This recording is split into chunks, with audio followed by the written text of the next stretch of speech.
Boa noite a todos. Vamos dar início aqui a mais um grande evento promovido pela Comissão de Cultura, com apoio da Comissão da Mulher Advogada, presidida pela doutora Alessandra Calabrese, que em breve estará presente. Acho que ela não entrou ainda, mas é sempre um grande prazer a gente poder trazer temas relevantes para esse cenário, que é um cenário muito caro para o nosso time aqui da OAB Pinheiros. Queria dar boa noite a todos, cumprimentar o presidente Paulo, que está presente, os demais diretores e presidentes de comissão, e todos os inscritos aqui na nossa subseção de Pinheiros. E eu vou fazer inicialmente as advertências de praxe por conta das questões de direito de imagem. Então, essa nossa palestra está sendo gravada, então, se alguém tiver alguma objeção com relação ao registro de imagem, eu peço por gentileza que fechem as câmeras. Hoje nós vamos tratar de um tema muito importante.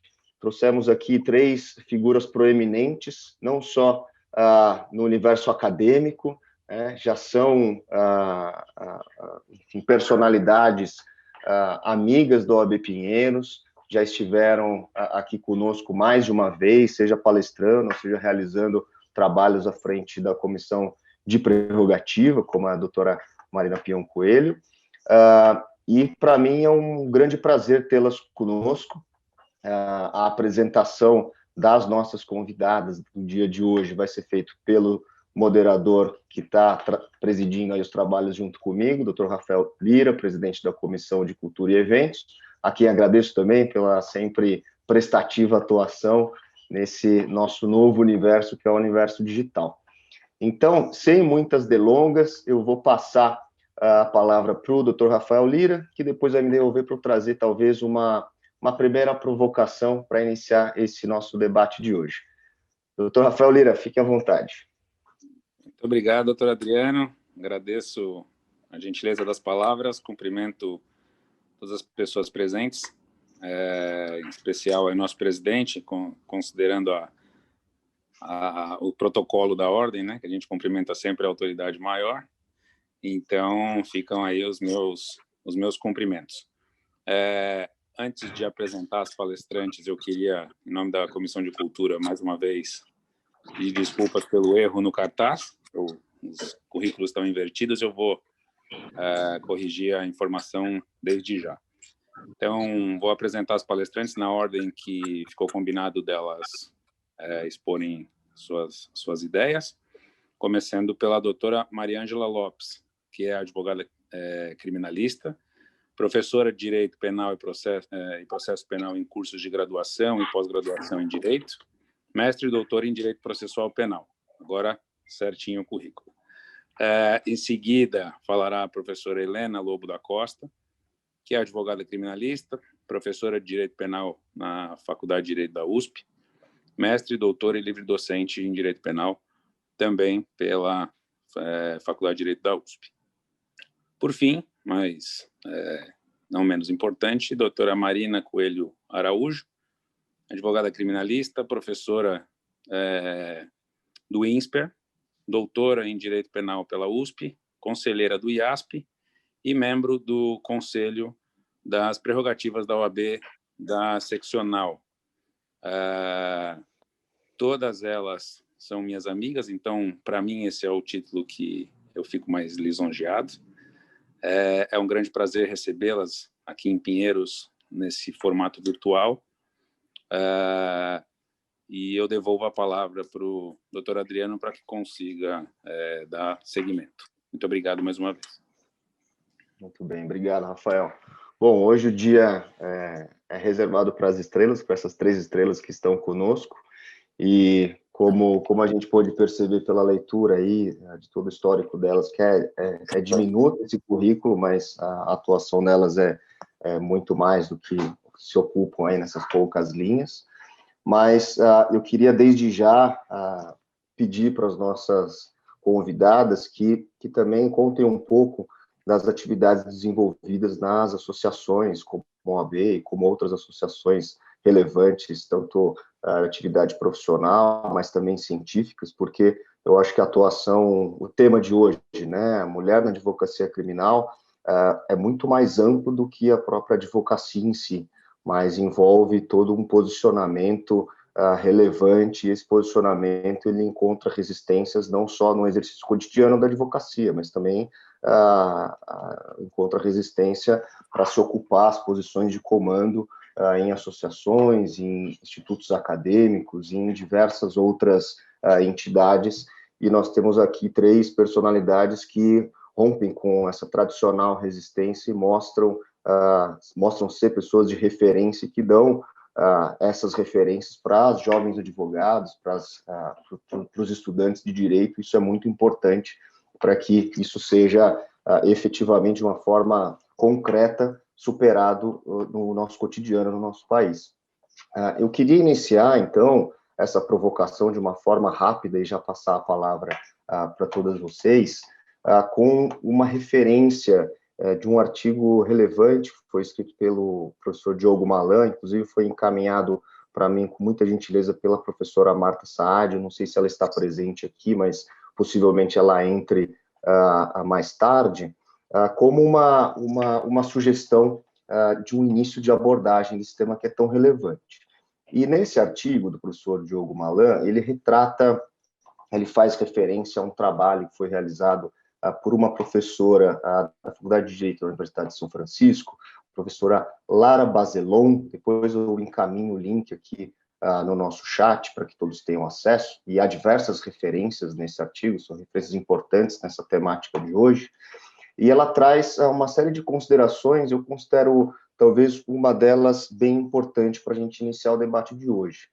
Ela diz que, em um estudo que ela fez, e na sua própria experiência profissional, porque ela foi advogada pública por bastante tempo, além de ter trabalhado no tribunal, e hoje como professora, coordenando aí um núcleo de estudos de racismo e da advocacia contenciosa feminina no sistema adversarial americano, ela traz uma impressão, não só uma impressão, mas algo que foi constatado a partir de uma pesquisa séria, de que grande parte dos casos em que havia mulheres advogadas atuando, era muito comum que a parte contrária, via de regra advogados, fizesse um pedido, que é um pedido que existe essa possibilidade no sistema americano, para que o juiz, desde o início do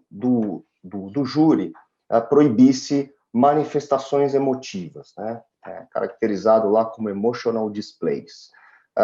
E esse pedido se dirigia justamente para as advogadas. E ela analisou que isso muitas vezes, ou na maior parte das vezes, estava relacionado com um preconceito que tanto o júri e quanto o Ministério Público e quanto o próprio juiz tinham em relação à atuação feminina, ao associar que essas manifestações emotivas. O que se quer dizer com manifestações emotivas? É aquele momento em que o advogado, no júri, se exalta e usa de artifícios para sensibilizar, obviamente, os jurados, e assim ganhar simpatia e, com isso, obter maiores êxitos aí na sua atuação. Mas ela ponderou que, nessas situações, se associava muito, e essa é a tese, se associava esse tipo de manifestação a uma característica feminina de falta de controle, né, de falta de ponderação, e que, de forma paradoxal, quando advogados homens exerciam esse tipo de atuação, isso era visto como sinais positivos, né, de qualidade do profissional. E, em relação às mulheres, isso seria associado muito mais a características supostamente atribuídas à atuação feminina. E ela aponta, inclusive, um paradoxo, de que, assim que existiam, né, esses pedidos feitos pelas partes, que a advogada se via num paradoxo, porque se ela reagisse de uma forma enérgica com relação a esse pedido, no final das contas, implicitamente estaria reforçando essa visão que os julgadores e que o júri possivelmente teria. E, por outro lado, se ela não reagisse, estaria, de certo modo, convalidando esse tipo de arbitrariedade machista, evidentemente. Então, lendo esse artigo, me ocorreu de questionar vocês, queridas debatedoras, se vocês enxergam no nosso sistema e no nosso cotidiano situações como essa, ou seja, se na lide cotidiana comportamentos femininos, né, comportamentos que vêm que são caros ao exercício da profissão, são vistos de uma forma diferenciada para homens e para as mulheres. Era isso que eu queria colocar nesse início, e desde já agradeço a presença de vocês, e a palavra é da Maria Ângela, que vai começar, não é isso? Sim. Estão me ouvindo bem? Perfeito, Maria. Então, boa noite a todos e todas. É com uma grande honra que estou aqui e queria agradecer o convite que me foi feito pelos advogados Rafael Lira, Adriano Scalzareto, grandes criminalistas, advogados combativos que têm toda a minha admiração, para estar aqui dividindo essa mesa, ainda que virtual, uma mesa, com as queridas amigas, excelentes advogadas, juristas, Marina Coelho e Helena Lobo. Essa mesa ela tem um significado muito especial para mim, porque eu tenho uma admiração enorme pelas duas advogadas, com quem eu tenho uma convivência há muitos anos, posso dizer uns 20 anos, ou talvez mais, né, Marina, Helena, e tem um grande laço de amizade. Então, por isso, é uma honra muito grande estar aqui com elas duas para tratar dos desafios da mulher na advocacia criminal. E, enfim, Adriana, eu posso começar dizendo a minha opinião a respeito desse seu questionamento. Eu li o artigo é muito interessante, sim, e eu acho que existe um tratamento diferente entre homem e mulher, e esse tratamento diferente ele acontece porque a sociedade é assim. Então, a sociedade já vê a mulher como uma pessoa histérica. Então, se ela falar mais alto é porque ela é histérica, porque ela está na TPM, enfim, isso existe na sociedade. Então, isso reflete na advocacia. Então, essa situação que é colocada muito bem no artigo do Diogo Malan, ela reflete uma realidade. Porque, sim, se a mulher briga com o juiz, ou fala mais alto com o Ministério Público, ou com a outra parte, enfim, ela é considerada histérica, louca, mal-humorada, não tenha dúvida. E existe o lado negativo. Então, esse comportamento é visto como algo negativo por parte da mulher, como se ela fosse descontrolada, não tenha dúvida. E o homem não. O homem, se ele for alguém briguento, como se pode dizer, em alguma audiência, ou fala alto, é como se ele fosse um ótimo advogado, como se ele fosse lutador, um aguerrido, enfim. Na minha opinião, isso existe sim, mas eu acho que é um reflexo da sociedade. A sociedade já vê a mulher dessa forma. Então, a mulher fala mais alto porque ela é histérica. Não tenha dúvida que isso advém da visão que a própria sociedade tem da mulher, não é? A mulher ela passa por muitos desafios, né? Na advocacia ela vai passar por desafios também. Ela sempre está em luta. A luta dentro de casa, porque ainda hoje as atividades de casa são concentradas na mulher. Então existe esta situação, eu quero ouvir depois as colegas, enfim, como nós temos um grande número de mulheres, parece que até a maior parte das inscritas na advocacia são mulheres, não é? Então, o que a gente precisa é fazer frente a esses números. A mulher, muitas vezes, chega a um patamar dentro dos escritórios, mas ela não vai mais além disso. Aquele cargo vai ser ocupado por homens. Isso reflete também na magistratura. A gente vê muitas juízas em primeira instância são juízas, mas nos tribunais já não é assim. Eu li um artigo no Jota, enfim, dizendo que nenhuma mulher é indicada para os tribunais superiores desde 2014. Então, há 6 anos, nenhuma mulher é indicada nos tribunais. A última mulher a tomar posse no STJ foi em 2013, a ministra Regina Helena Costa, e no STF, a Rosa Weber, em 2011. 10% a 15% dos tribunais são ocupados por mulheres, ou seja, há sim uma desigualdade, isso advém da própria sociedade em pensar que a mulher talvez não tenha a mesma capacidade do homem, mas, enfim, a gente não pode ceder a esse tipo de desigualdade. Já houve uma evolução? Já houve uma evolução, Se a gente pensar que há 120 anos atrás foi quando se deu a primeira mulher, né, advogada no Brasil, Mirtes Gomes de Campos, então foi uma luta dela. No início do século XIX, as mulheres praticamente não tinham direitos. Então, hoje a gente vê o oposto, empoderamento feminino, mesmo artigos como esse nos trazem luz, não é? Com propostas, que esse artigo traz propostas muito interessantes para fazer com que a mulher tenha o seu espaço e que os direitos dela, como mulher, tenham um tratamento digno em todos os locais. É muito interessante. A Mirtes Gomes, né, enfim, ela foi criticada na época porque ela usou toga para defender um homem no tribunal, que teria que teria agredido um outro homem com faca, enfim.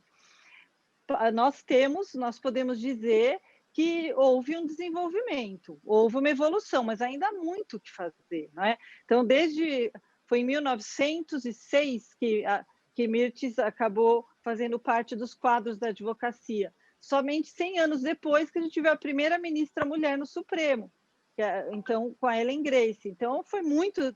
É algo que a gente não tem como negar. Há um machismo muito grande, na prática há um machismo.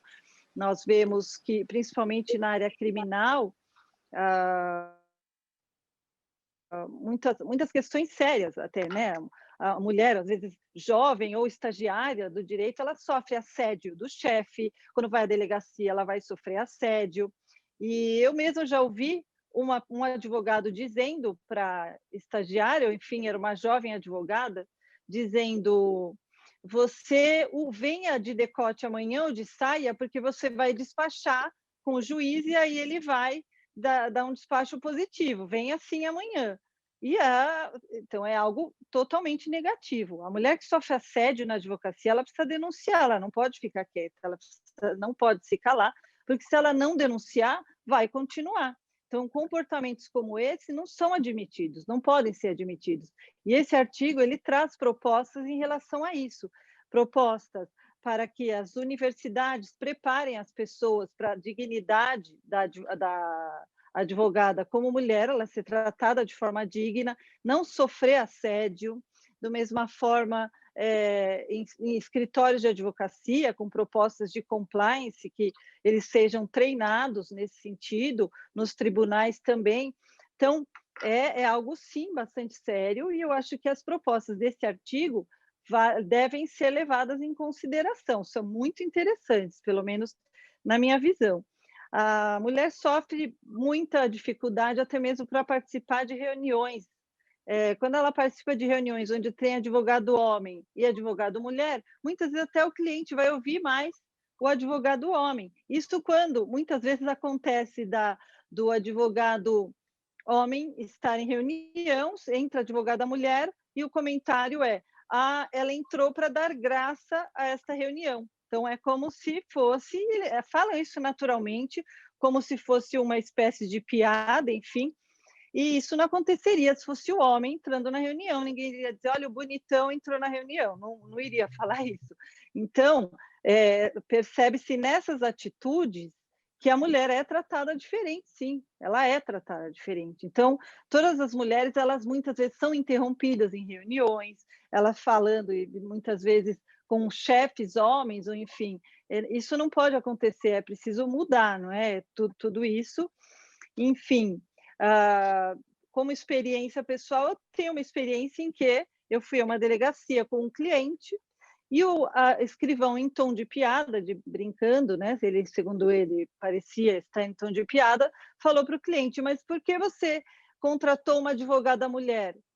Para a delegacia, é muito melhor advogado homem, porque a gente se entende mais.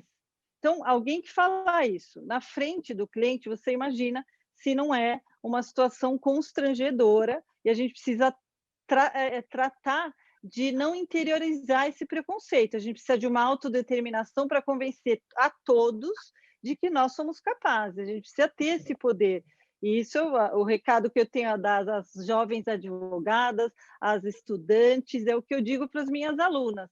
Nós precisamos ter uma postura e saber que, diante de uma reunião, a gente precisa se colocar no nosso lugar. Nós não temos nenhuma diferença em relação aos homens.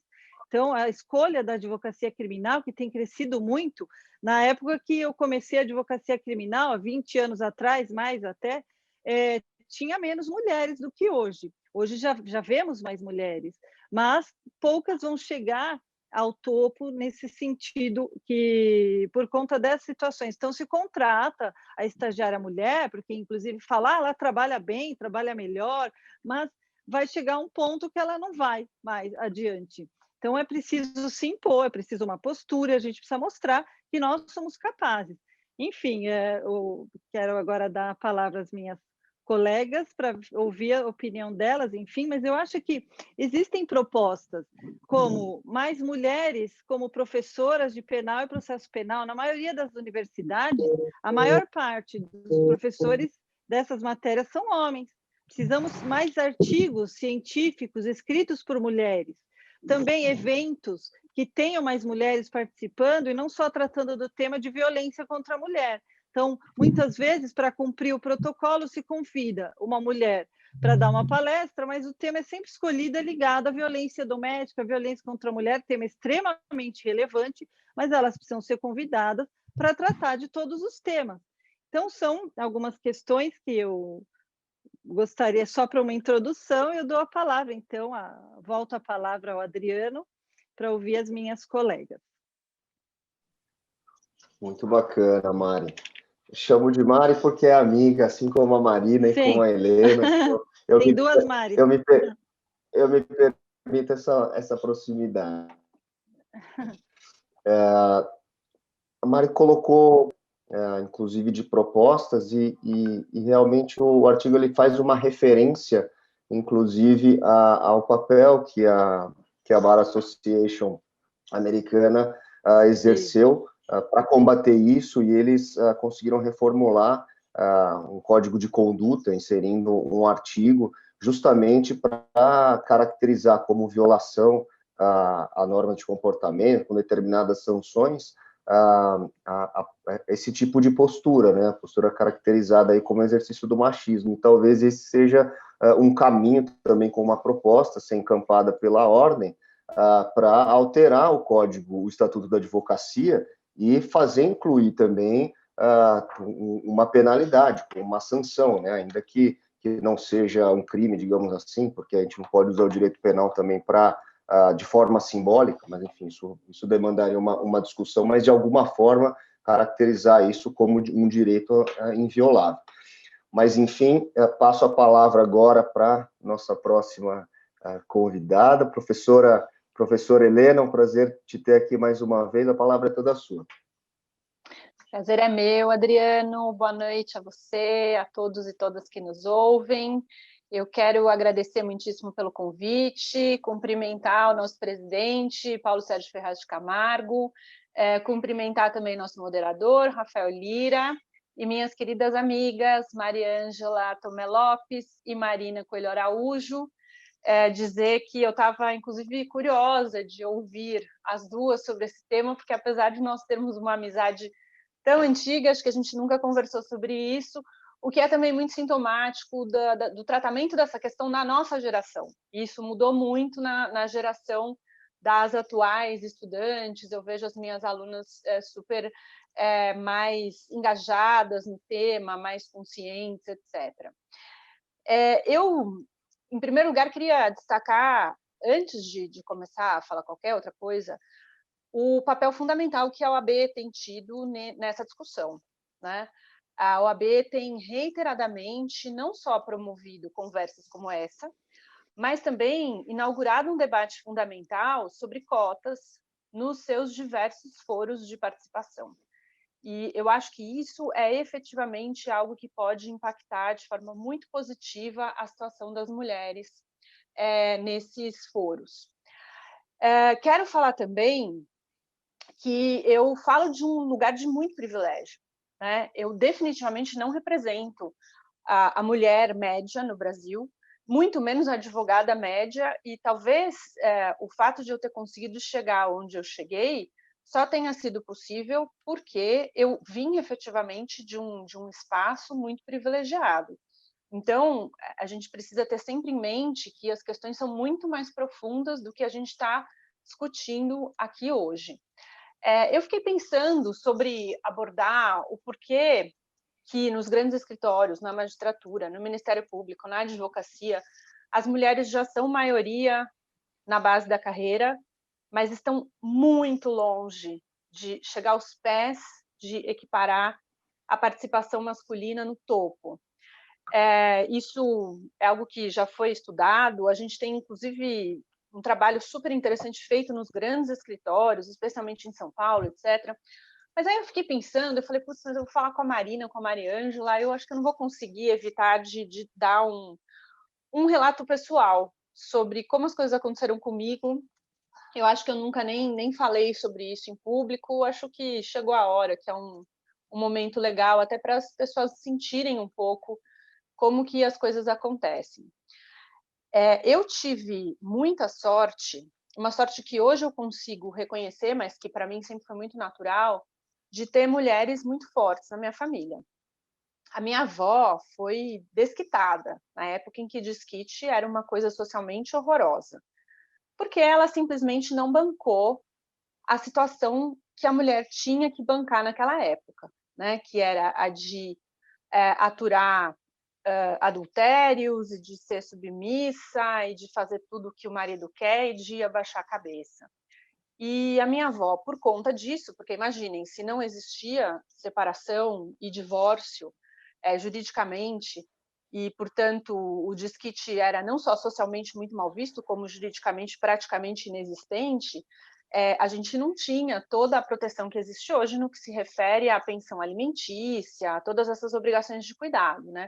E a minha avó se desquitou com 5 filhos, muitos deles muito pequenos ainda. E ela, obviamente, teve que trabalhar.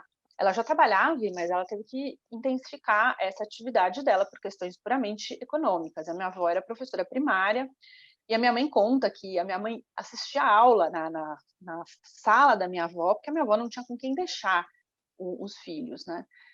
E a minha mãe, talvez por conta desse exemplo, ela também sempre foi uma pessoa muito ativa profissionalmente. Minha mãe sempre trabalhou, isso nunca foi uma questão em casa. Embora minha mãe tenha uma profissão que é tipicamente feminina, que é a profissão de professora, né? Minha mãe sonhava em ser engenheira, ela entrou na faculdade de engenharia, cursou o primeiro ano, mas teve que largar o curso porque o meu avô não suportava a ideia de ter uma filha engenheira. Também era uma coisa assim absolutamente inconcebível naquela época. Mas o fato é que com essas figuras muito fortes, para mim era muito natural que mulher trabalhava, mulher estudava, não tinha muito em casa essa coisa da mulher princesinha que ia ser formada para cuidar do marido, da casa, de criança, etc. Então eu sinto, né? É claro que a gente vai falar um pouquinho sobre as questões inconscientes, mas eu sinto que na infância eu não tive assim um grande impacto do fato de ser mulher, né? Na faculdade, também não sentia ainda uma coisa tão forte, até porque era tudo muito velado. A gente passava por experiências, e a Marina e a Mariângela com certeza vão se lembrar disso, mas a gente passava por essas experiências dando risada. A gente não percebia que a gente estava sendo alvo de um comportamento ultra machista, ultra sexista, e a gente dava risada e tocava a vida, até porque eu acho que era isso que a gente podia fazer naquele contexto. Então, assim, falava-se claramente, na pós-graduação, principalmente, que mulher não devia estudar demais, porque senão não ia conseguir arrumar marido, né? Eu tenho colegas que ouviram isso em sala de aula, direcionado, a frase direcionada a elas. Tinha também um professor nosso no departamento que nas reuniões com todos os alunos de pós-graduação, ele determinava que as mulheres servissem café, inclusive para os seus colegas homens, né? E ele, inclusive, empregava uma palavra bonitinha, assim, para se referir a gente. E, obviamente, essa questão do assédio, né? Que sempre foi muito presente e com uma mentalidade ainda na nossa geração de que a mulher tinha que se dar a um respeito. Se a gente estava sendo assediada, era porque a gente estava errada, ou porque a gente deu abertura, ou porque a gente estava com a roupa inadequada, etc, etc. É claro que hoje, graças a Deus, a geração dessas meninas mais novas que estão super engajadas vem trazendo tudo isso abaixo, mas o que eu vejo é que, assim, as mulheres da minha geração acabaram formando uma casca muito grossa por conta disso.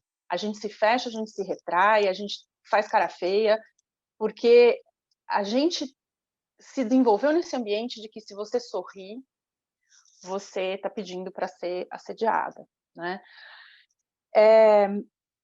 Já percebi também, agora pensando na advocacia, várias situações, como a que a Mariângela descreveu, de você ir à delegacia e não ser levada a sério, de você marcar uma reunião com o cliente e o cliente pedir alguém que tivesse mais cabelo branco, que tivesse mais senioridade.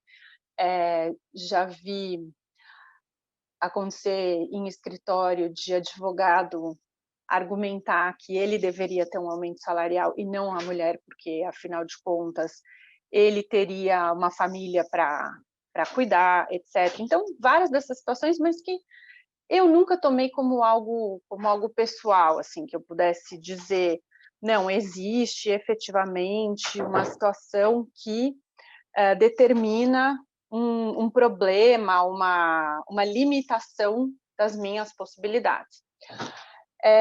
De novo, a gente sempre tomando tudo como muito engraçadinho. O momento que eu sinto que realmente foi muito impactante no desenvolvimento da minha carreira foi a maternidade, né? A maternidade efetivamente muda tudo. Por mais que você seja cheio de privilégios, por mais que você tenha toda uma estrutura, a hora que você vira mãe, você não tem mais nenhuma condição de acompanhar. Você tem uma pressão que é não só social, mas que é também pelo fato de que quando o homem vai fazer várias coisas relacionadas ao bebê, etc., existe o preconceito às avessas, né?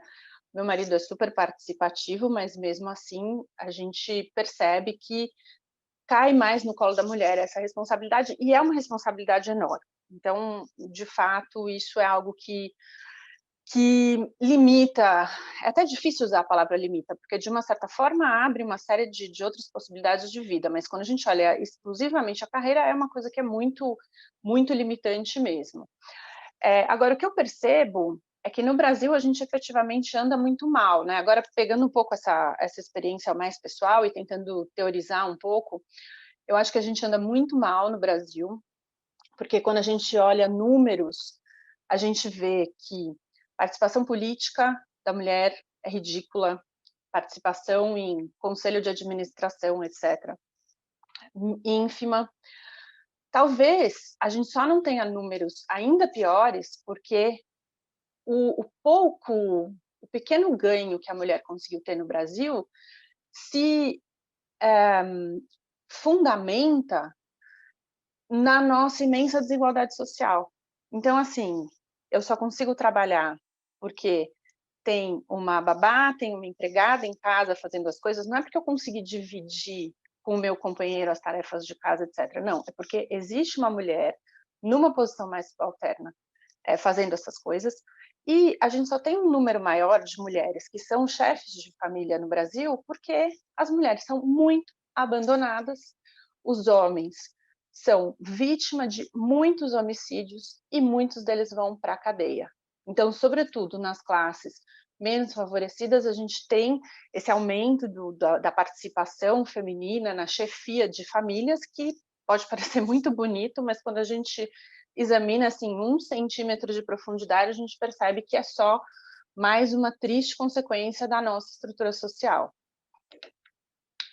Apesar de ter uma visão um pouco pessimista, porque eu acho que, de fato, a questão é muito estrutural, muito profunda e que vai ser difícil de ser alterada, eu fico muito feliz, muito animada quando eu vejo a situação das minhas alunas, porque elas são muito engajadas, elas são muito mais conscientes de todas essas questões, elas conseguiram engajar muitos dos alunos, isso eu acho assim super emocionante, quando a gente faz esses eventos sobre mulher na faculdade, a gente vê muitos alunos participando, eu acho realmente super bonito, e acho que tem questões que já estão sendo muito bem trabalhadas, que no sentido de que esses são possíveis caminhos, e com os quais eu concordo, né, no sentido no sentido de que nós precisamos ter modelos femininos em situação de comando, a gente precisa desmasculinizar a questão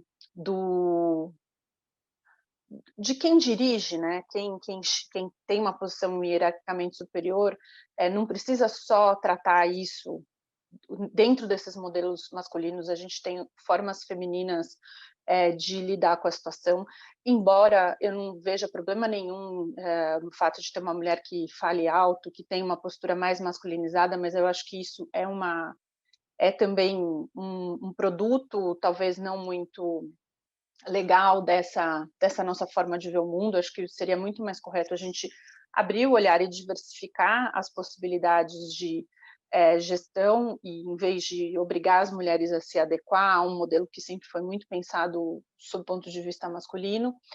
Acho que tem questões estruturais fundamentais.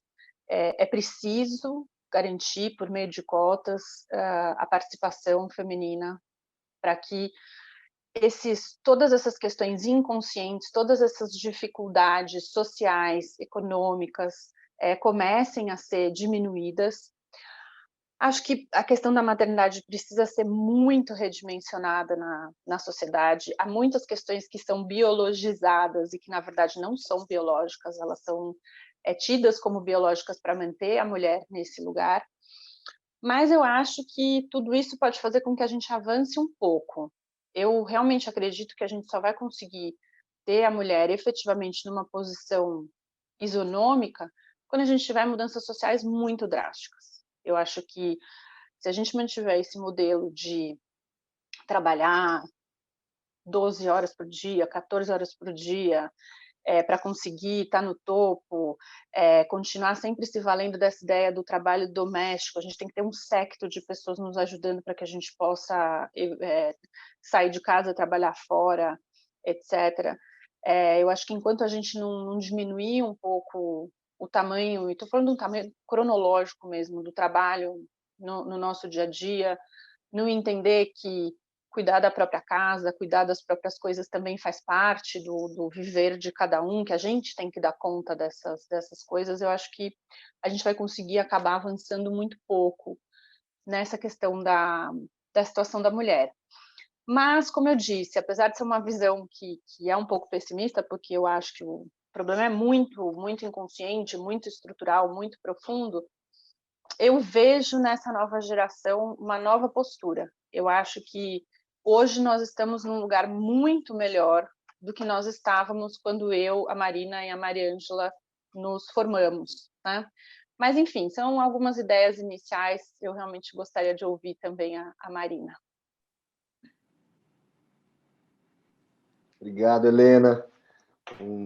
Até um depoimento, né? De certo modo emocionante. Bacana a gente estar em primeira mão, né, partilhando dessa sua visão, a visão pessoal, para além da sua visão como acadêmico e como advogado, uma visão pessoal da família. Realmente é engrandecedor. Marina, eu acho que a professora Helena tocou em outro ponto também relevante, que é sobre a baixa intensidade da presença feminina em posições de comando, né? Seja empresarial, como em conselhos de administração, seja em posições de comando em diversas outras entidades e esferas. E eu acho que talvez um ponto relevante para trazer aqui para as pessoas que estão ouvindo, que não conhecem porque não são do meio criminal, é um pouco da sua experiência à frente desse grupo, que é um grupo que vai disputar eleições em um instituto muito relevante, consagrado na história da ciência penal, que é o Instituto Brasileiro de Ciências Criminais. Então, para quem não conhece, a doutora Marina Coelho, ela encabeça na posição número 1, né, de presidente, um grupo que tem alguns projetos, inclusive, voltados para o tema de hoje, e eu acho que talvez o seu testemunho, Marina, possa ser relevante para preencher um pouquinho dessa lacuna que foi identificada pela professora Helena. Então, eu deixo aqui essa provocação para você, Marina. A palavra é sua. Só, Marina, se me permite aqui antes, só um recadinho para o pessoal, para a gente não perder a dinâmica.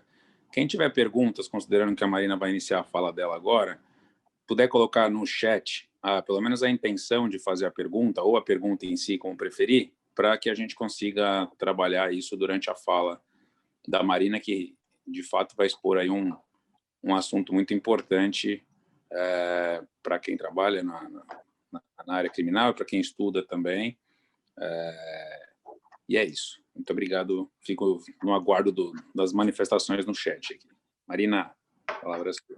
Bom, boa noite. Eu gostaria, em primeiro lugar, de agradecer ao AB Pinheiros, na pessoa do presidente, Dr. Paulo, que eu conheço, que trabalhamos juntos, e muito me alegra voltar aqui a essa mesa, mesmo que virtualmente, porque eu estive em muitas reuniões da OAB Pinheiros, como eu estava dizendo, comi muita esfirra e bolo ali atrás, na salinha do fundo, e trabalhamos ali para implementar o telefone vermelho da Prerrogativas.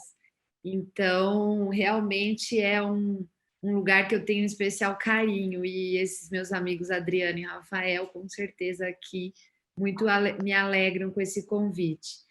Mas eu gostaria de hoje fazer uma homenagem especialíssima aqui, e eu fico até emocionada porque eu sou mulher e realmente não tem como não me emocionar, mas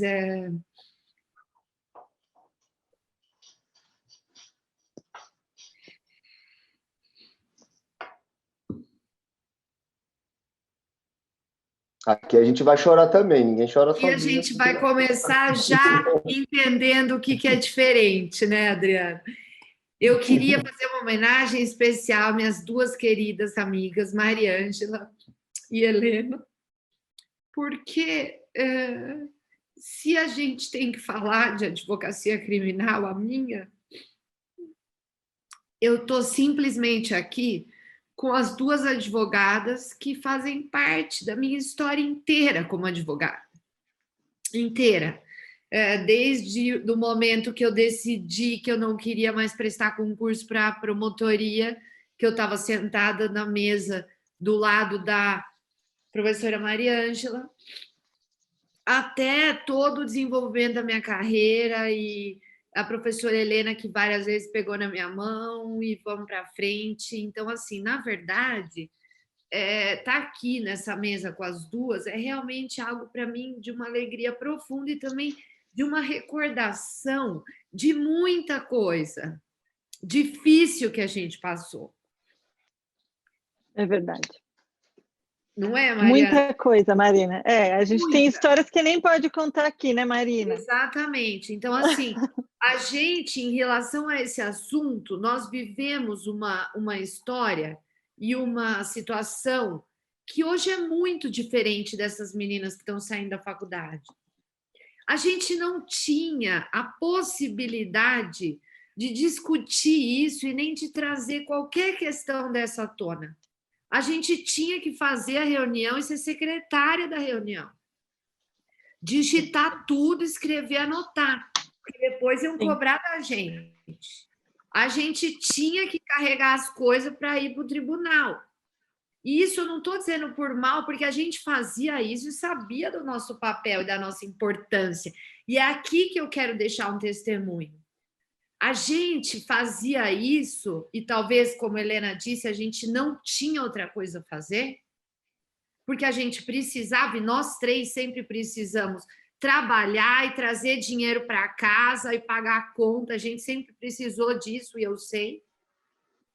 E, na verdade, o que acontece é o seguinte, era o que a gente tinha e podia fazer naquele momento. Mas tem uma coisa que nós três sempre tivemos muito em comum.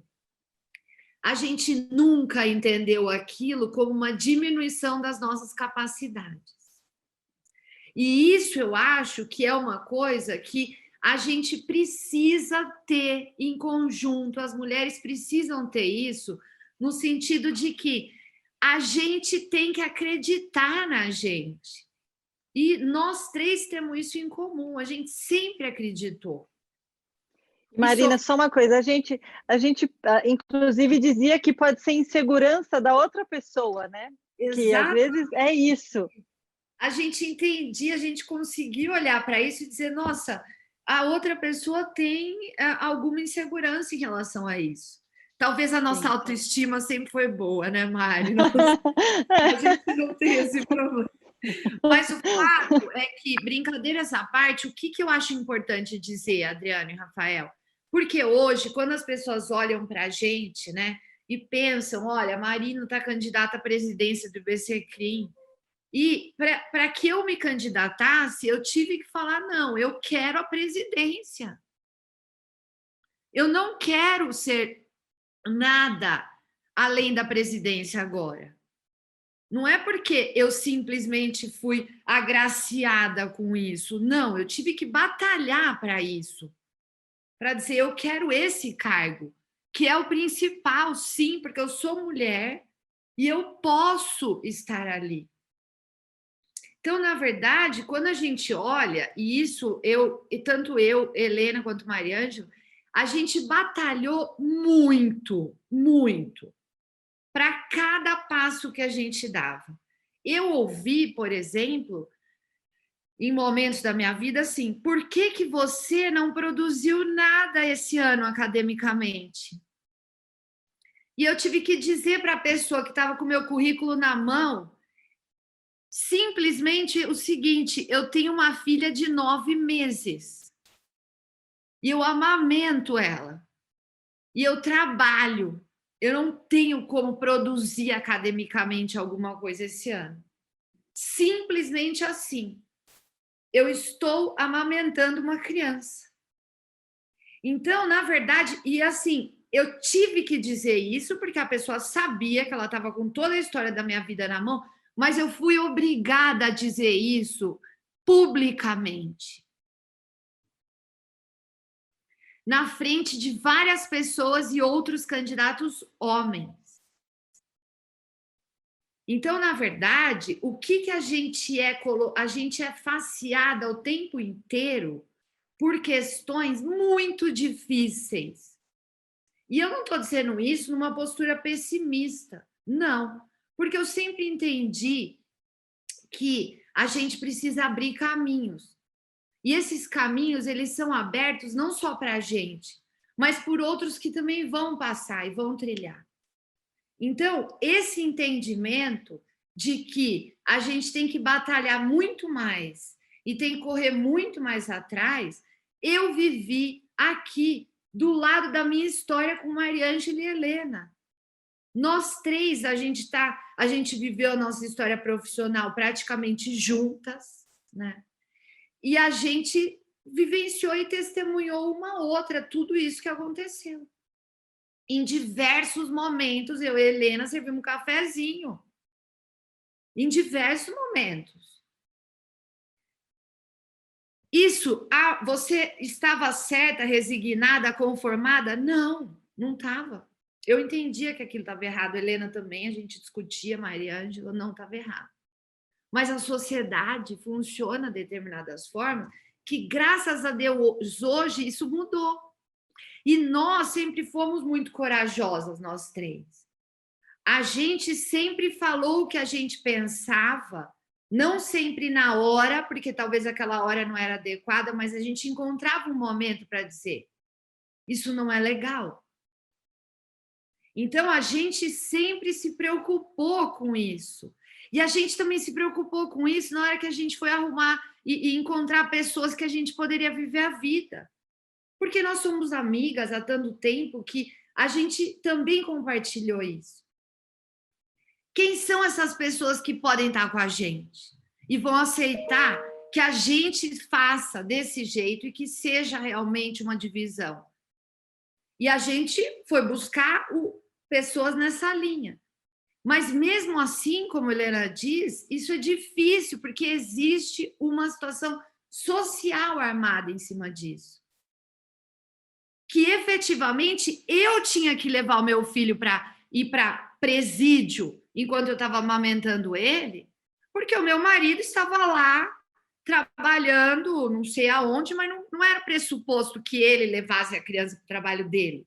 Afinal de contas, eu estava amamentando, eu tinha que estar com a criança. Então, o que a Helena falou é isso mesmo, é limitação. Não tem outro nome. Só que limita-se a ação, mas a reação tem que ser absolutamente do mesmo tamanho que a masculina. Então, a gente não pode agir, mas a gente tem que reagir da mesma forma. Tem que atender o telefone em todos os horários, tem que fazer as petições, tem que entregar, tem que fazer sustentação oral, tem que ficar esperando o juiz 3 horas na porta, porque o juiz não pode te atender antes e a criança está esperando para mamar. E você fica ali naquela situação que o seio vai enchendo de leite, daqui a pouco vai começar a derramar. Quem já não... Quantas vezes a gente não viveu isso? E ninguém tem a sensibilidade de dizer, olha, gente, vamos pensar um pouquinho, deixa eu passar na frente. Não tem isso na sociedade. Você quer ser mãe, você vai amamentar, mas você vai ter que fazer todo o resto igual. Então, o que a Helena falou é muito... E nós 3 passamos por isso, porque eu sou testemunha das 2 também. A gente passou por isso em todos os momentos que a gente teve que vivenciar a maternidade junto com a advocacia. Até hoje a gente passa. Mas o que a gente precisa olhar? Existe uma... Não, a gente tem que trocar a roda com o trem andando. A gente não tem como parar tudo agora para reestruturar. Então, tem que vir da gente. Os limites têm que ser dados nossos. Então, por exemplo, eu e a Helena, a gente tem um escritório. E a gente, no nosso escritório, a gente tem absoluta consciência disso. E a gente não espera reação nenhuma diferente do que as mulheres podem dar que têm filho, que estão amamentando, que estão ali. A gente sabe da dificuldade que é você ter que sair do trabalho e ir para casa porque seu filho está com febre. Ou que tem alguma questão dessa. E a gente não olha feio para essas pessoas. Porque quantas vezes as pessoas não olharam feio para a gente? Eu preciso ir embora que meu filho está doente, a escola chamou, eu tenho que ir. Tá, vai. Vai, mas assim, cochichando na sequência. Então, essa é a segunda coisa que eu queria dizer. Primeiro a gente precisa acreditar na gente. Porque é só assim que você ganha coragem para seguir e enfrentar todas essas dificuldades, porque são muitas. Segundo, a gente tem que ter a percepção que a gente precisa, e eu não sei, eu às vezes uso esse termo, mas eu preciso ter a percepção também em relação às outras mulheres. Porque muitas vezes a gente que é mulher age também de um jeito que não é o jeito que a gente gostaria de receber a ação. Então, a gente precisa se agir umas com as outras, entendendo isso. E participando assim, as pessoas não escreveu nada esse ano acadêmico. Gente, tudo bem, a pessoa estava aumentando uma criança, acordando 3 em 3 horas, trabalhando o dia inteiro, cuidando do outro que é maior. Quer dizer, não faz sentido nenhum você exigir que a pessoa ainda faça artigo acadêmico. E ok, tem uma vida pela frente para fazer isso. Então, a gente tem que exigir e estar junto com as mulheres para também exigir esse comportamento. Eu entendo, como a Helena, existem mudanças cruciais até na vida pessoal. Porque esse olhar torto que a gente vê no escritório e nos locais e no tribunal, a gente também vê dentro de casa. Porque você vai de novo sentar na frente do computador? Que coisa, né? Você não tem parada, né? Você só quer saber disso, você só quer saber de trabalhar. De novo você vai olhar esse e-mail? Não dá para dar um tempinho? E aí você fica se sentindo culpada, seja lá, seja aqui. Ninguém... Então, assim, escuta só. De novo eu vou... Porque você foi, porque a outra, porque eu tenho que fazer meu serviço, porque isso é prioridade para mim. Porque você pode ficar sim sem eu estar aqui do seu lado 2 minutos para fazer isso. Porque eu quero responder esse e-mail.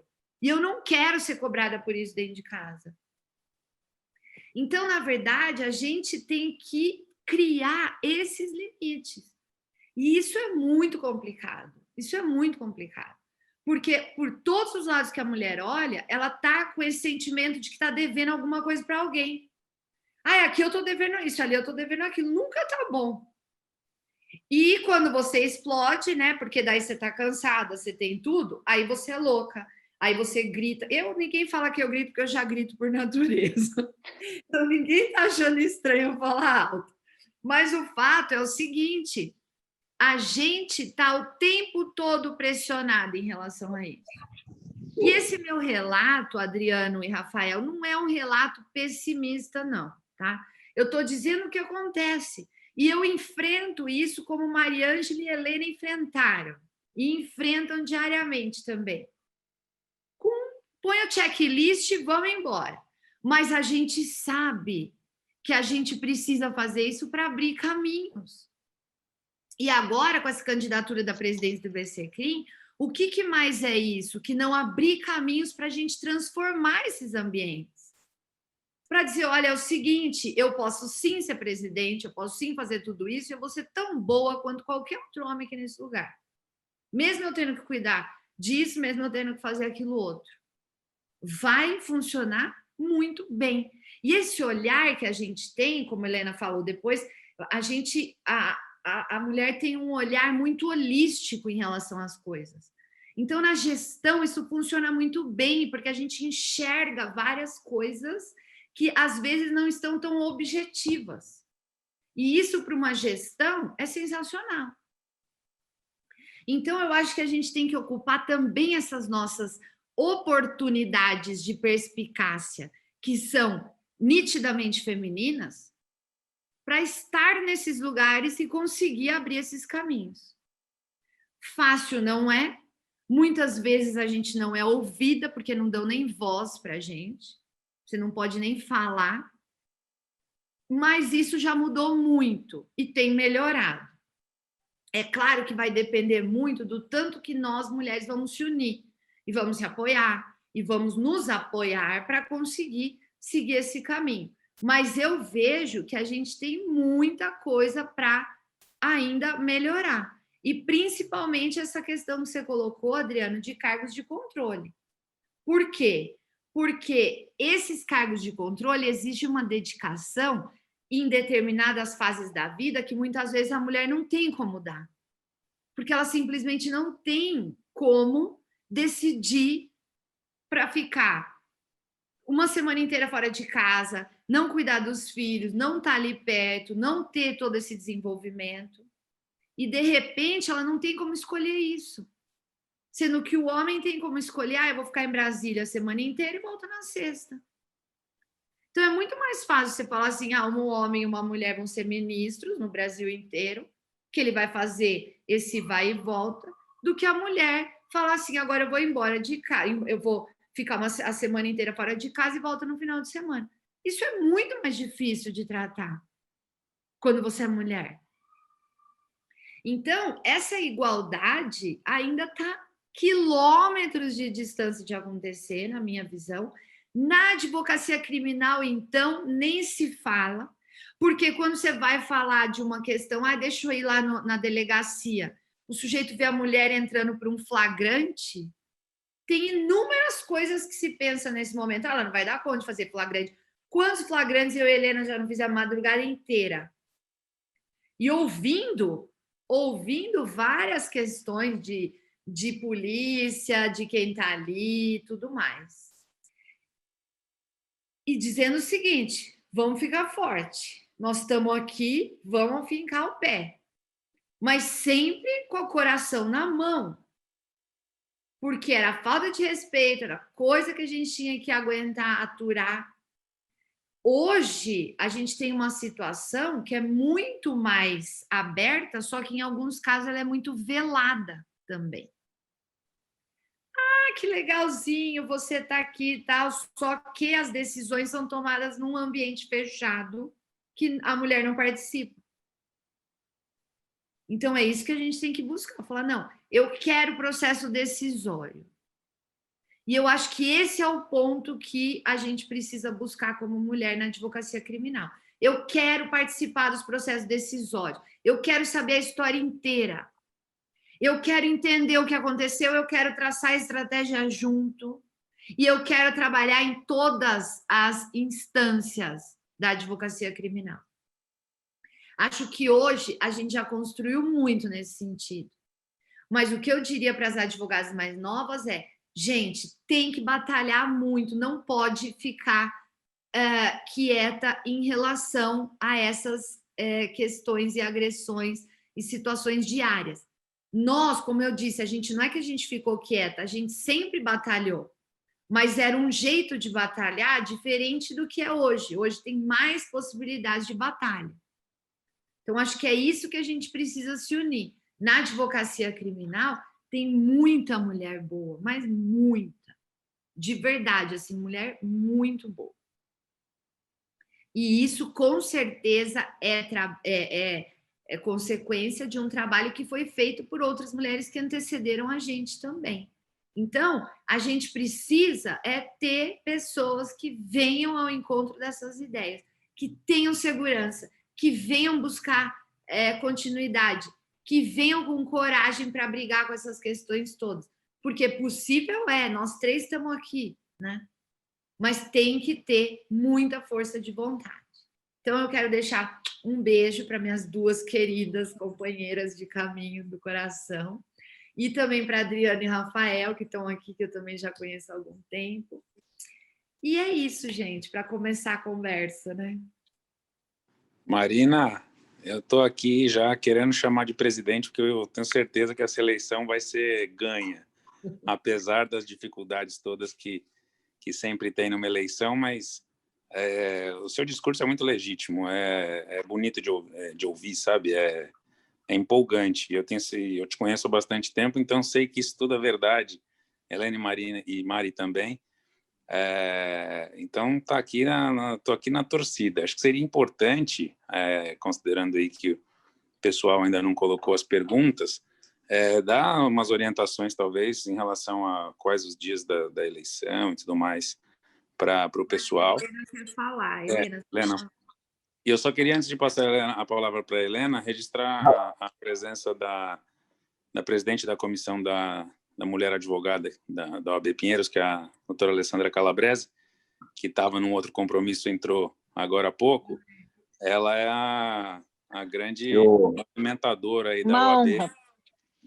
Grande movimentadora da OAB Pinheiros em relação a essas questões femininas. Então, não podia deixar de registrar aqui. Eu acho, Rafael, quebrando um pouquinho o protocolo, se as nossas queridas convidadas não se importarem, e a Alessandra, enfim, tiver interesse em falar aqui, se apresentar, a doutora Alessandra, como na esteira do que a gente estava falando, de assumir posições de comando, a Alessandra tem uma história relevante nesse sentido, ela trabalhou no PROCON, exercendo, enfim, atividades relevantes para a classe, e hoje é uma personalidade, uma figura do mesmo quilate, né, que as nossas convidadas de hoje. Então, Ale, fica à vontade se você quiser trazer um pouquinho da sua visão, e aí depois a gente retorna aí para a nossa seara criminal aqui. Olá, gente, boa tarde. Desculpa, eu estou dirigindo, mas eu estou parando para falar. Eu tive um compromisso, só consegui entrar agora. Parabéns pelo evento. Obrigada por abrir o microfone e pedir que eu falasse um pouco. Na verdade, assim, eu quero parabenizar vocês pelo evento, as advogadas por falar mesmo, que eu acho que quanto mais mulheres estiverem falando, mais oportunidades nós teremos de sermos ouvidas e vistas, né? Eu vou falar bem rapidamente. Eu fui 14 anos assessora da OAB em processo legislativo dentro da Assembleia Legislativa e depois eu assumi a diretoria de atendimento da Fundação PROCON por 3 anos. E, assim, eu confesso que eu me fiz ser muito mais ouvida dentro da Assembleia, num ambiente super machista, do que quando eu estive à frente de uma associação que só tinha mulheres. Então, a gente também tem que ter esse olhar voltado para que as mulheres se unam e se fortaleçam, e não se boicotem, porque a gente tem que lutar contra o machismo, mas a gente tem que lutar também para a nossa união, né? Então, eu sempre deixo essa palavra aí, e quero deixar aqui as portas abertas à Comissão da Mulher, são todas muito bem-vindas, ideias também são muito bem-vindas, acho que ninguém constrói nada sozinha, só em conjunto. Então, eu quero deixar as portas abertas para as meninas, não conheço elas, estou conhecendo agora, prazer, parabéns e contem comigo. E obrigada, Rafa, Adri, parabéns pelo evento. Obrigado, Ale. Obrigado por ter entrado, acho que é importante esse convite não só para as nossas queridas palestrantes de hoje, mas também para as meninas que estão conectadas aqui. A gente teve mais de 30 pessoas, agora já estamos com 26, e tem bastante gente que pode participar, e tenho certeza que se interessa por esse tema, então a comissão da doutora Alessandra está de portas abertas. Para todas, sem exceção, pode contar com a gente. Obrigado, Ale. Eu vou devolver, então, a palavra agora para a professora Helena, que eu acho que queria puxar aí o tema, né, professora? Fica à vontade. Então, Adriano, em primeiro lugar, eu quero agradecer a Alessandra por prestigiar aqui o evento.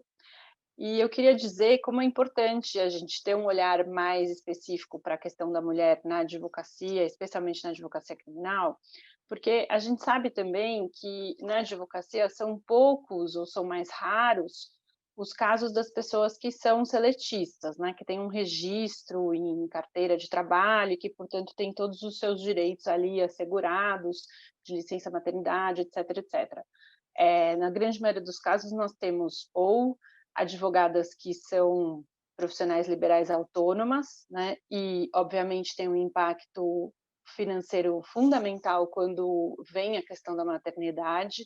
A gente, inclusive, assistiu algumas situações agora nessa fase de pandemia, de advogada pedir dilação da audiência ou extensão de prazo para alguma coisa porque ela ia ter filho, e várias pessoas falando, não, mas subestabelece para um colega, né? Como se a vida pudesse ser feita dessa forma.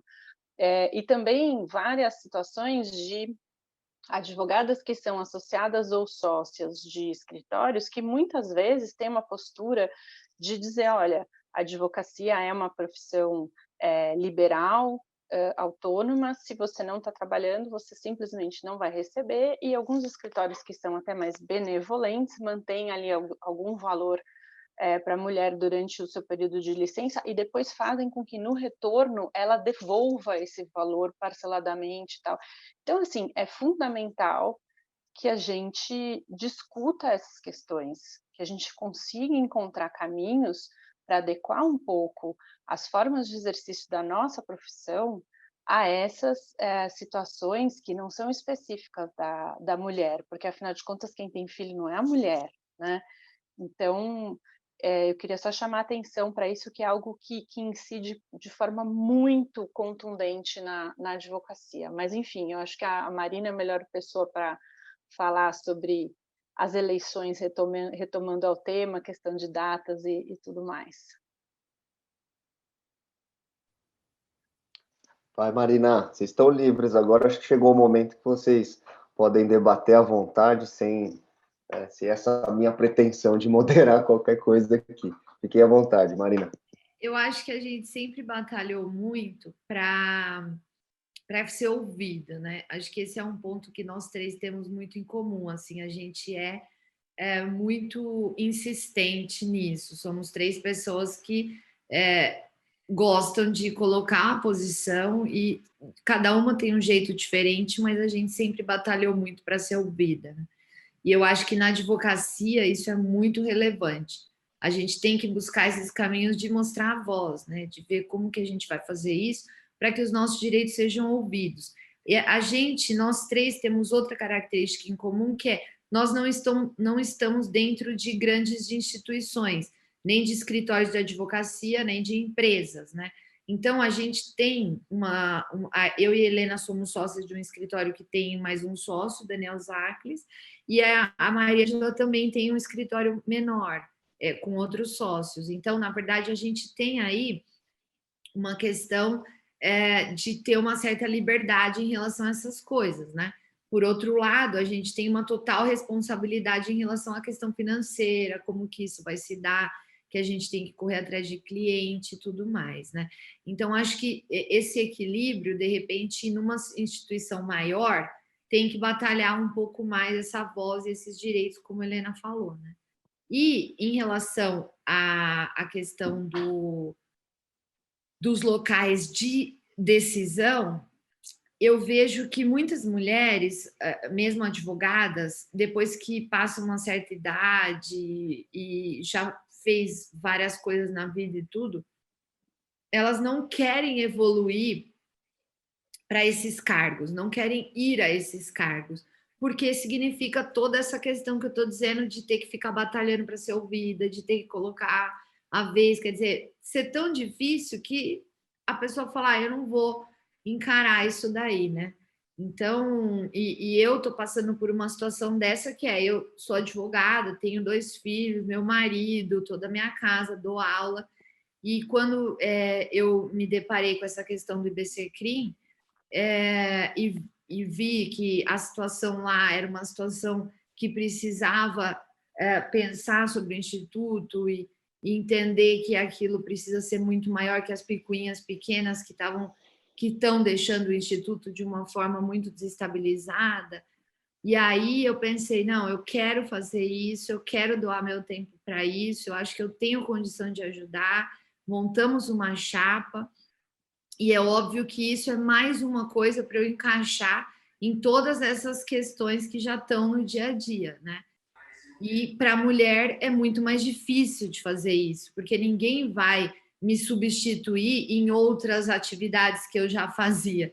Então, eu vou ter que encaixar essa, mas... E por isso que eu acho que é tão difícil você estar em cargos de ponta, porque é óbvio, eu sou a cabeça da chapa, né? Então, tem muita coisa que vai ficar centrada em mim, que está centrada em mim na campanha, eu estou tendo que dedicar para isso.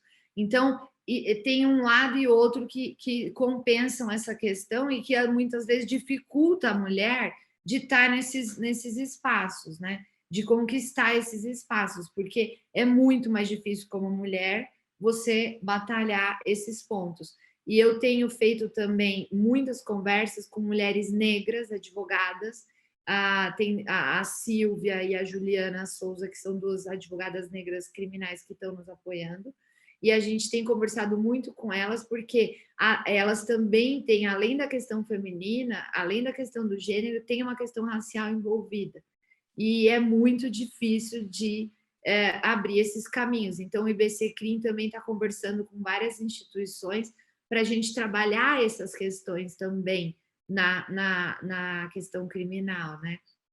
Como que a gente pode ter espaços maiores e batalhar uma voz também para essas advogadas negras. Acho que isso é também uma coisa que a gente está se preocupando para pensar na campanha.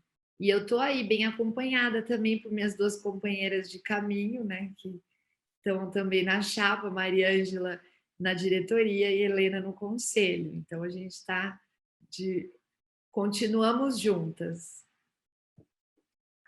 Legal, Marina.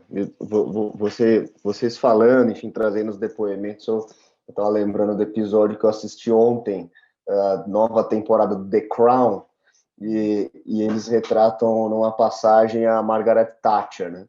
E aí ela enfrentou justamente no partido, essa resistência, né? A dificuldade dela implementar as medidas que ela queria. E é um episódio muito interessante, porque mostra uma dualidade entre ela e a rainha, como cada uma pensa, né? Retratam a rainha como uma pessoa mais fútil, ela como uma pessoa muito mais pragmática. E no final do episódio, ela... Spoiler, mas é história, né? Então pode. Ela demite todo o gabinete, né? Então é uma cena muito interessante. Aí termina com a foto do novo gabinete. Então, eu acho que isso retrata bastante aquilo que a gente está falando aqui. Adriano, eu assisti esse episódio E tem uma coisa engraçada, na hora que as duas sentam na cadeira, né? A rainha de um lado e ela de outro, e você percebe que a rainha tem lá toda aquela tradição em cima dela, ela é uma rainha mulher, né? Ela manda em muita coisa e ela realmente... E muitas vezes ela protagoniza aquilo nos episódios como se fosse um homem, quer dizer, ela vive isso que a Helena falou, entendeu? A gente vive, em alguns momentos, tentando imitar o comportamento masculino, porque é isso que se espera da gente. E a rainha faz isso em tempo todo, né?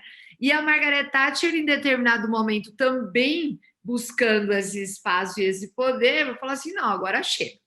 Agora, quem vai mandar no gabinete sou eu, né?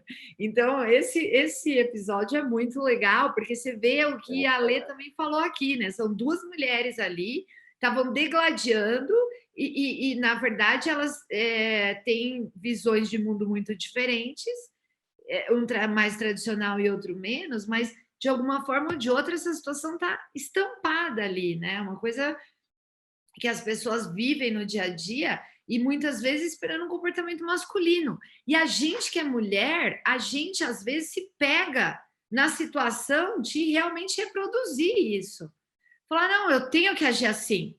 Porque, e eu e a Helena, a gente trabalha muito juntas, a Maria também no escritório, a gente não é uma pessoa, a gente não tem muito tempo, então a gente é mais prática e tudo. Mas muitas vezes a gente se vê numa postura assim, nossa, eu não preciso esperar isso de mim, entendeu? Eu não tenho que ter esse comportamento. Mas a gente espera, por quê? Porque a gente mesmo reproduz esse mundo misógino e a gente tem que estar olhando para isso. Então, isso é muito interessante de olhar, né? Entender como que as gerações vão mudando essa história, né? Maravilha. Eu queria devolver, então, a gente começou às 7, né? São 8h30. A gente começou um pouquinho atrasado, mas é natural. Mas eu queria devolver a palavra, então, para a Mariângela, para a Helena, e aí depois encerrar com a Marina, fazer umas considerações finais e também dizer que vocês fiquem à vontade se quiserem trazer algum outro ponto que não foi tratado, e aí a gente caminha para o encerramento. Mari, a palavra é toda sua. Tá ligada? Tá ligada. Bom, enfim, eu quero encorajar as mulheres a atuarem na área criminal. Então, a gente precisa deixar muito claro para onde for, perante clientes, que nós, mulheres, escolhemos a advocacia criminal e temos muito orgulho disso, que nós somos competentes e absolutamente nada nos faz inferiores aos homens no exercício da nossa profissão. Não podemos abaixar a cabeça, não podemos entrar, né, neste jogo e sempre de cabeça erguida lutar. Então, quando ouvirmos de um cliente ou de alguém, será que ela consegue, sendo mulher, enfrentar um juiz ou conversar com um delegado, com um promotor? Sim, é capaz. Nós temos todas as credenciais idênticas a dos advogados homens. E o que faz a advogada ter sucesso é uma qualificação, especialidade, dedicação, como a Marina e a Helena falaram. Nós nos dedicamos muito, e isso é muito importante. Não desistir, sempre ir adiante. Enfim, queremos dar coragem a vocês e queremos mais mulheres na advocacia, que vocês cresçam, que sejam uma sequência de um trabalho que já vem sendo feito há bastante tempo, a luta das mulheres, enfim. Queremos dar espaço às mulheres, que é isso que nós precisamos. Nós precisamos de espaço, nós precisamos de voz, nós precisamos de vez que sejam dadas essas oportunidades. E todas nós merecemos. Então, coragem. A advocacia criminal é algo muito interessante, e um campo muito aberto para atuação feminina. Enfim, era isso. E, novamente, eu queria... A Marina me emocionou, porque a nossa história realmente é uma história de muita aproximação, de muita amizade, e nós conversamos muitas vezes sobre isso. Foram várias experiências que nós íamos almoçar muitas vezes, praticamente todas as semanas, e a gente contava as histórias. Foi uma luta muito grande, importante, com a Marina para Bauru. Lembra, Marina? Íamos toda semana juntas. E, enfim, ela sabia mais da minha vida do que o meu marido, sabe? De tantas conversas que a gente tinha. E a Helena, a mesma coisa. Foram muitas conversas, enfim, grandes amigas, e é uma emoção muito grande também para mim estar aqui. Enfim, era isso. Obrigada pela oportunidade. Obrigado, Mari. Helena? Então, eu quero dizer que eu fiquei super feliz de estar nessa mesa virtual com a Mari, com a Marina, que é muito bom ouvir vocês falando desse tema, assim, também fiquei super emocionada, lembrei de vários momentos da minha profissão, ao lado de momentos vividos ao lado de vocês, né? E quero dizer que o que a Mari falou resume muito. Eu acho que as mulheres não podem ter medo de se posicionar, Olá. podem ouvir a repetição de que nós não podemos, nós não temos capacidade, nós temos que nos contentar com posições mais subalternas, etc. Acho que a melhor definição é mesmo da palavra empoderamento. Acho que é a hora de a gente empoderar mesmo toda essa geração, e tomara que, como dizia a ex-juíza americana, né, da Corte Constitucional, a Ruth Bader Ginsburg, que a gente chegue a momentos em que a composição inteira do Supremo, do STJ, ou enfim, do órgão que for, seja de homens, porque nós já, de mulheres, né? Porque nós já vimos essa situação com homens, e acho que agora a gente pode ir para o polo oposto e ver como seria. Acho que vai ser uma experiência interessante também. Quer dizer, não há limites, a gente não quer ter nenhuma limitação com relação a percentuais. Acho que a gente tem que chegar onde os potenciais de cada um nos levar. É isso. Boa noite a todos, obrigada. Obrigado, Helena, pelas palavras. Marina, sua vez. Bom, eu queria dizer que também fiquei muito feliz de estar aqui, agradecer muito, e a minha palavra é: vale a pena ter coragem, vale a pena todo esse esforço, vale a pena seguir o caminho, porque, acima de tudo, tudo isso desenvolve demais a nossa personalidade, o nosso espírito, a gente cresce, a gente fica maior, fica empoderado, como a Helena disse. Então, o que eu posso dizer, tem que seguir, a gente tem que seguir. E também posso dizer o seguinte: contem todas as mulheres que possam estar ouvindo isso aqui, que tiver qualquer dificuldade ou qualquer situação, queira dividir, queira ter alguma luz no caminho difícil, conte comigo também. Eu estou aqui, não sei, não sabemos tudo, mas a gente consegue tentar fazer um brainstorm das situações e sempre dar algum alento, alguma situação que possa seguir em frente, mas a gente não pode desistir. E isso eu faço com muita paixão, e tenho certeza que Helena e Mariângela também, que a gente dá cada passo com essa paixão toda, e toda essa dificuldade a gente põe embaixo do braço e carrega. Então, na verdade, a minha palavra final é: vale a pena, porque os olhos brilham, e quando o olho brilha, a gente é feliz, a gente gosta, a gente se trata bem. Então, acho que a mulher precisa se tratar bem, continuando o caminho e seguindo, apesar de todas as dificuldades. Obrigada, Rafa e Adriano, por essa oportunidade.